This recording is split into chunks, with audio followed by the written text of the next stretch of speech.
Kara Shalom, welcome to our watercolor journey. Today we're looking at interesting effects created by salt, and I will talk a little bit about the different brushes that Heinrich uses. The materials used are listed in the description below. On the palette we have cobalt blue, burnt sienna, yellow green, Payne's grey blue and grey green. Color alternatives are listed below. The Winsor & Newton block is resting on a roll of tape to give it a slight angle. This will help the paint to flow easier on the wet paper. Heinrich uses the Princeton 1-inch mop to wet the entire background. This mop holds a lot of water and is incredibly soft. It is made of natural goat hair. It looks wild when it's dry, but comes to a beautiful dome shape when wet. Because of its size and ability to hold liquids, it is an ideal brush to use when you want to have a really wet background. Here's a tip. Wet the mop thoroughly before you start painting to allow the brush to absorb enough moisture. Lie it down on a paper towel until you are ready to paint. Then give it another swirl in the water. This way it would be fully saturated and you should be able to wet your entire paper in one go. You can do the same with most of your natural hair brushes. Just don't let it sit in the water container. Lie them flat on a towel to avoid water gathering in the ferrule and to keep the brush hairs from bending. Heinrich starts with a cobalt blue on the sky area, using a Winsor & Newton Sceptre Gold 2 number 10 round. This brush is a Sable and synthetic blend. The brush has enough spring to keep a fine point, and the Sable hair holds quite a lot of water. He adds the blue to the top of the sky area and then adds a touch of the grey-brown mix made from cobalt and burnt sienna to define the clouds. This is a cooler mix than what you would get with French ultramarine and burnt sienna. Cobalt will give you a grayer brown, and French ultramarine will give you a warmer, darker brown. The more blue you add, the darker your mixture will be. He works wet on wet so the paint diffuses a little on the paper. The closer he gets to the horizon line, the lighter the colors are on the picture plane. He paints the shadows in diagonal lines to give the illusion of windswept clouds.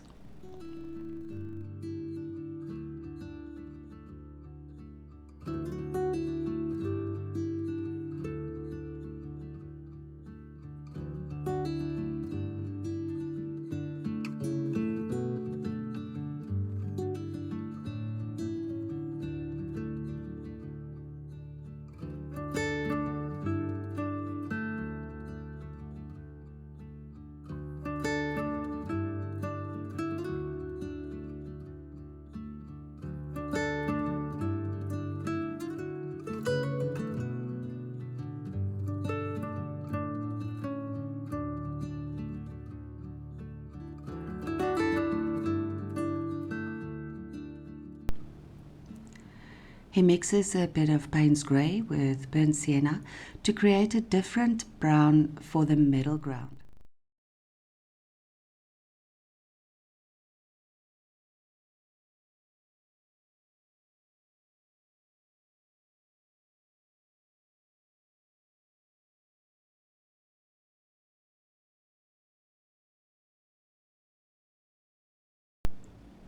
He adds some yellow-green and blends it through to the other side. Notice how the green changes as he blends it with a brownish layer.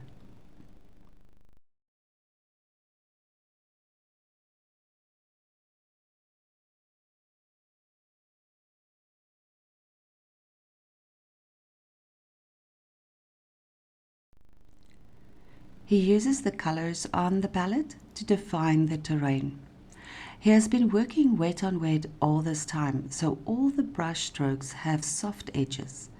The softness creates an ideal background for adding detail later on. He wants to bring the foreground into focus, so he uses stronger pigments here. Later he's going to add a bit of salt, so he is layering the foreground with stronger pigments and a variety of colors, which will help the salt to create interesting patterns. The light is coming from the left, so he places the brighter, warmer colors on the right of the picture plane and the cooler, darker colors on the left.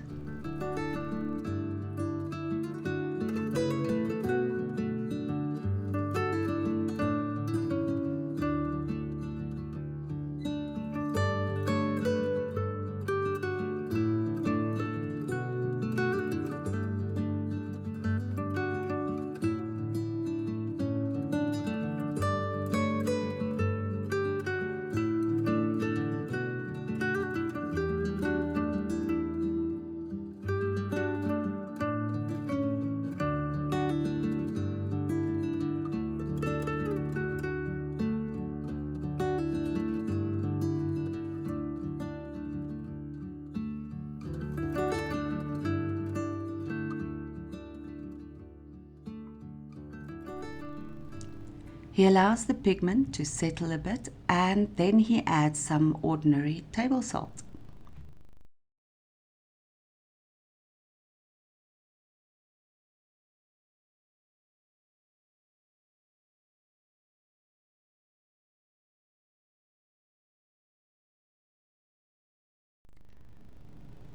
While he waits for the salt to work, he starts to paint the tree on the left. He uses the Rosemary and Company Sable blend number 5 round. This brush is a blend of red sable and synthetic hairs. The synthetic hairs give spring and durability, and the red sable holds the liquid. This brush is a bit softer than the Sceptre Gold, but works just as well. He uses yellow-green to start with the foliage and then adds some of the green premix to add a mid-value. He uses Payne's grey to add some shadows.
Heinrich uses a cut-up store card to score some trees in the background.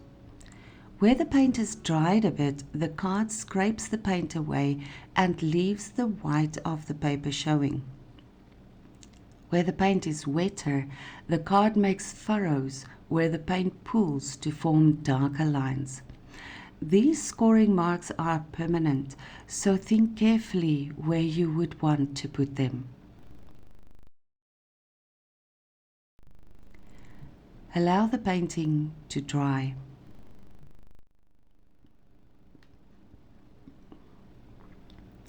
Heinrich can now add some detail to the painting.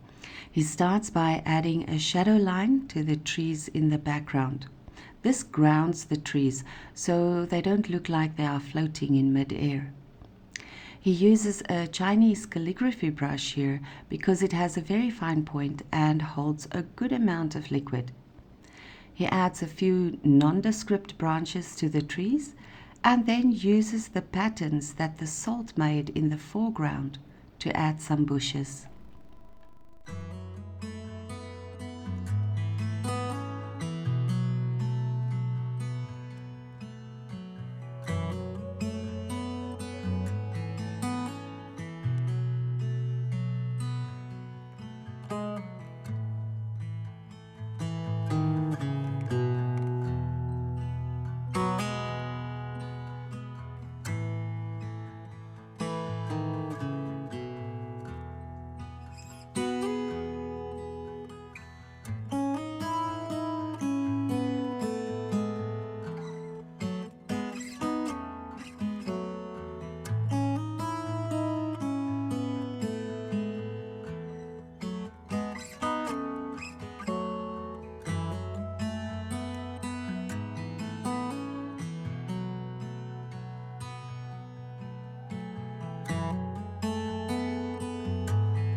To create a bit of perspective and distance, he adds a tiny house surrounded by some bushes on the horizon line. He switches to the Rosemary again and adds some shadows and grasses with the belly of the brush.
He also adds a few splatters to give more texture to the foreground.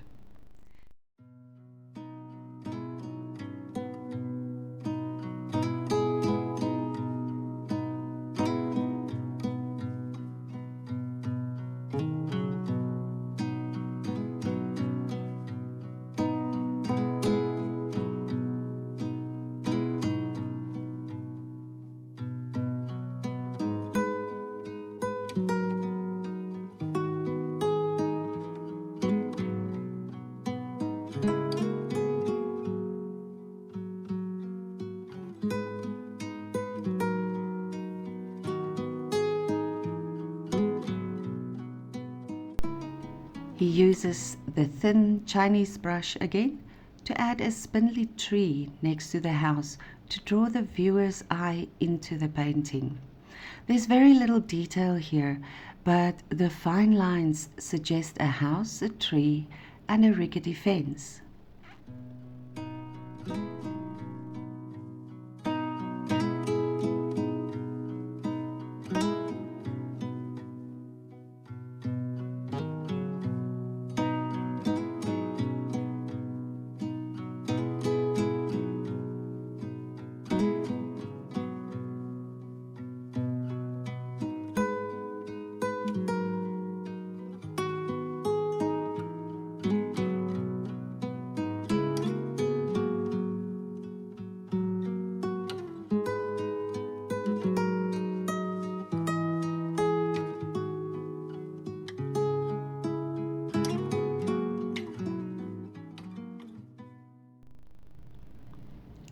He draws a footpath through the marshland, but it's too dark, so he dabs out some of the color with a paper towel. He only wants a suggestion of a footpath, so don't make it too prominent.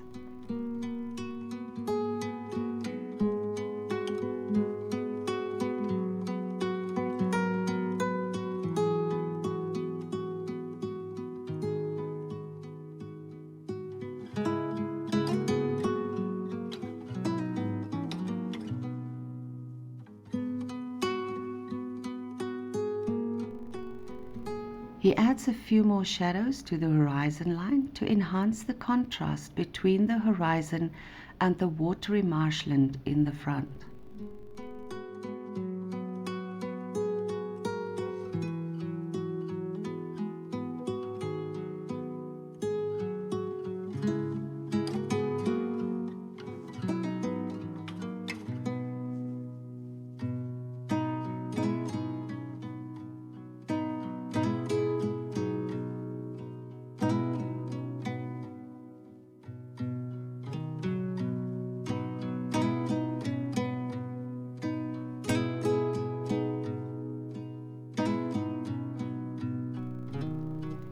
Here he uses a white Faber-Castell pit pastel to draw in a few highlights.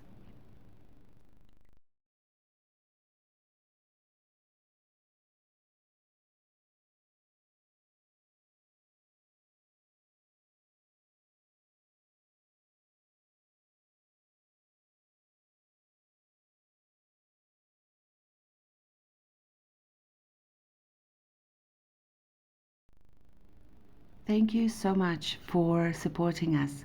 We really, really appreciate it. Would you please be so kind and press like and comment on this video? Also, please subscribe if you haven't already. It would help us a lot. Thank you for watching. We hope to see you soon. Vaya con Dios.